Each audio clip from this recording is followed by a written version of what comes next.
पिछले वीडियो में मैंने 2 अंकों का गुणा आप लोगों को बताया था कि ऊर्ध्व त्रिकम सूत्र से हम लोग 2 अंक का कैसे गुणा करते हैं। आज हम 3 अंक का भी डिस्कस करेंगे और ये भी डिस्कस करेंगे कि चेक कैसे करते हैं। चेक करने के लिए आज पूरा तो नहीं बता पाऊँगा, लेकिन फिर भी आज थोड़ा बहुत बताऊँगा और फिर उसके बाद दुनिया कोई भी सम क्यों ना हो उसको हम लोग चेक कर सकते हैं और ये पता कर सकते हैं वो सही है या गलत है।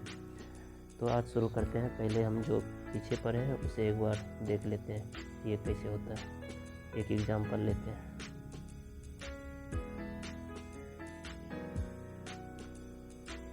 अब इसे करके देखते हैं। पहले 4 को 5 से या 5 को 4 से मल्टीप्लाई करना है। 4 पंचे 20, 20 का 0, बाकी 2।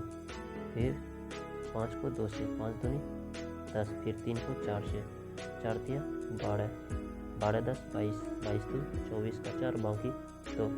फिर 3 को 2 से, 3 दूनी 6 2 8।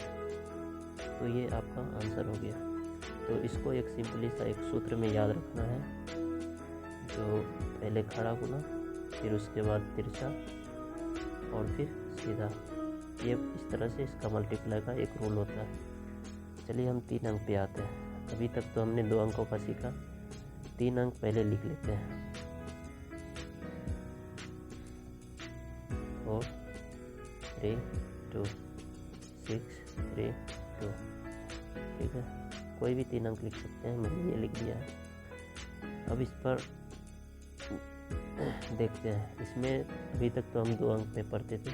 3 अंक में क्या होता है कि हम 3 अंक को लेके चलना पड़ता है। लेंगे एक, फिर 2 जोड़ी, फिर तीनों को एक साथ मल्टीप्लाई करके ऐड करना है। फिर उसी तरह से घटते क्रम में चला जाएगा। तो इसका एक स्ट्रक्चर मैं बना दे रहा हूँ। पहले सीधा, फिर क्रिस क्रॉस।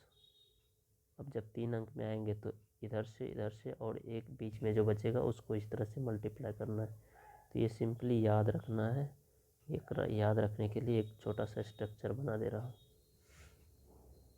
ये रहा, ये 3 अंक का। चलिए हम आपको करके दिखाते हैं। 2 दूनी 4,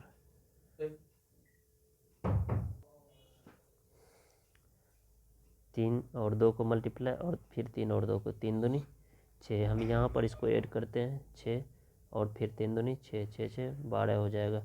तो 12 का जो 2 है यहाँ पे लिखते हैं और जो ये है ये बच गया रिमाइंडर। ठीक है, अब फिर 3 अंक में आते हैं। अभी तक हमने पहले 1 अंक का किया, फिर 2 अंक का किया, अब 3 अंक में। 4 दूनी 8, फिर 6 दूनी 12, फिर सीधा इस तरह से 3 तिया 9। अब इन सब को जोड़ देना है। ये जोड़ने का काम मन में ही करना है। 12 8 20 9 29 और 1 था तो 30 हो जाएगा। 12 8 20 9 29 1 30, बाकी 3 बचेगा। अब फिर 2 अंक में आते हैं। 4 तिया 12, 4 तिया 18, इस दोनों को जोड़ दो। 8 2 10, 1 1 2 1 3 30, 3 33 का 3, बाकी 3 फिर से 6 चौके 24, फिर लास्ट में सीधा गुना 24 3 27। तो ये आपका आंसर हो गया। तो इसी तरह से आप 3 अंक का कर सकते हैं। समस्या कुछ भी नहीं है, बस ये ध्यान रखना है कि ये जो सूत्र है बस इसे याद रखना है। पहले एक बार सीधा मल्टीप्लाई, फिर जब हम क्रिस क्रॉस वाली मल्टीप्लाई करें तो उसमें ऐड करना है। फिर 3 अंकों को इस तरह से मल्टीप्लाई करें तो उसमें ऐड करना है। ये जो सिंबल देख रहे हैं इसको कैसे करते हैं। 6 को 2 से मल्टीप्लाई, फिर 2 को 4 से मल्टीप्लाई, फिर 3 को 3 से मल्टीप्लाई। ये सिंबल इस चीज़ को ही दर्शाता है। तो इस तरह से आप करके इसका आंसर निकाल सकते हैं। और अब बात रही कि चेक कैसे करना है। तो चेक करने के लिए मैं कुछ लिखना चाहता हूँ। जैसे ये मैंने 9 का पहाड़ा लिखा है, 9 का टेबल है। ठीक है, अब इसमें एक चीज़ हम देखते हैं कि 1 और 8 को जोड़ते हैं तो 9 आता है। फिर 2 और 7 को जोड़ते हैं तो भी 9 आता है। फिर 3 और 6 को जोड़ते हैं तो भी 9 आता है। फिर 5 और 4 को जोड़ते हैं तो 9 आता है। 5 4 को जोड़ते हैं तो 9 आता है। 6 और 3 को जोड़ते हैं तो 9 आता है। 7 और 2 को जोड़ते हैं तो 9 आता है। 8 और 1 को जोड़ते हैं तो 9 आता है।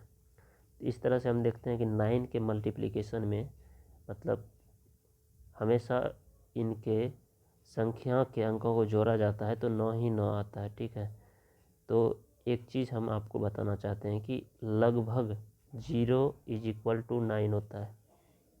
ये शायद आपको लगेगा कि ये झूठ है, लेकिन इस चीज़ को मैं प्रूव करूँगा और इसी के बेसिस पर, यही 9 के बेसिस पर मैं आपको कैसे मल्टीप्लिकेशन का चेक करना है, एडिशन का कैसे चेक करना है, सब्सट्रैक्शन को कैसे चेक करना है, ये बताऊँगा।